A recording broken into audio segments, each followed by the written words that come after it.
तो जो students 12th class में एंटर कर चुके हैं, उन्होंने फिजिक्स में इलेक्ट्रोस्टैटिक्स टॉपिक पढ़ना स्टार्ट कर दिया होगा।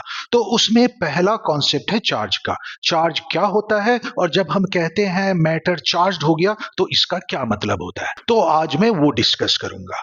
बेसिकली चार्ज जो है वो मैटर की फंडामेंटल प्रॉपर्टी है, वो सेल्फ एग्जिस्टेड है, मतलब वो नेचर में पहले से एग्जिस्ट था और हम इसके बेसिस पे दूसरे फेनोमेना को एक्सप्लेन करते हैं। और चार्ज जो है फंडामेंटली एग्जिस्ट करता है प्रोटॉन और इलेक्ट्रॉन पे। ये प्रोटॉन और इलेक्ट्रॉन जो है एटम के एलिमेंट्री पार्टिकल है, मतलब एटम जो है इनसे मिलकर बना हुआ है। प्रोटॉन जो होता है एटम के न्यूक्लियस में न्यूट्रॉन के साथ होता है और इलेक्ट्रॉन जो होता है न्यूक्लियस के चारों ओर रिवॉल्व करता है। प्रोटॉन को हमने पॉजिटिव चार्ज असाइन किया है और इलेक्ट्रॉन को हमने निगेटिव चार्ज असाइन किया है, जबकि न्यूट्रॉन पे कोई चार्ज नहीं होता है।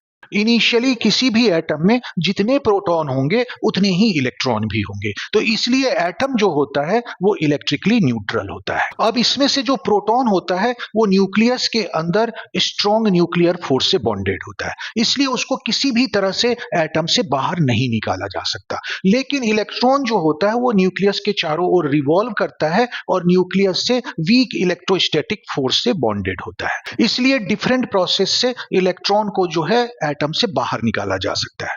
तो जब किसी प्रोसेस से इलेक्ट्रॉन को एटम से बाहर निकाला जाता है तो एटम के अंदर जो है प्रोटॉन मतलब पॉजिटिव चार्ज की क्वांटिटी बढ़ जाती है, इसलिए एटम पॉजिटिवली चार्ज हो जाता है। इसी तरह से डिफरेंट प्रोसेस से ये भी पॉसिबल है कि एटम इलेक्ट्रॉन को एब्जॉर्ब कर ले, तो उस केस में एटम में इलेक्ट्रॉन की क्वांटिटी बढ़ जाएगी, मतलब निगेटिव चार्ज की क्वांटिटी बढ़ जाएगी और तब एटम निगेटिवली चार्ज हो जाएगा।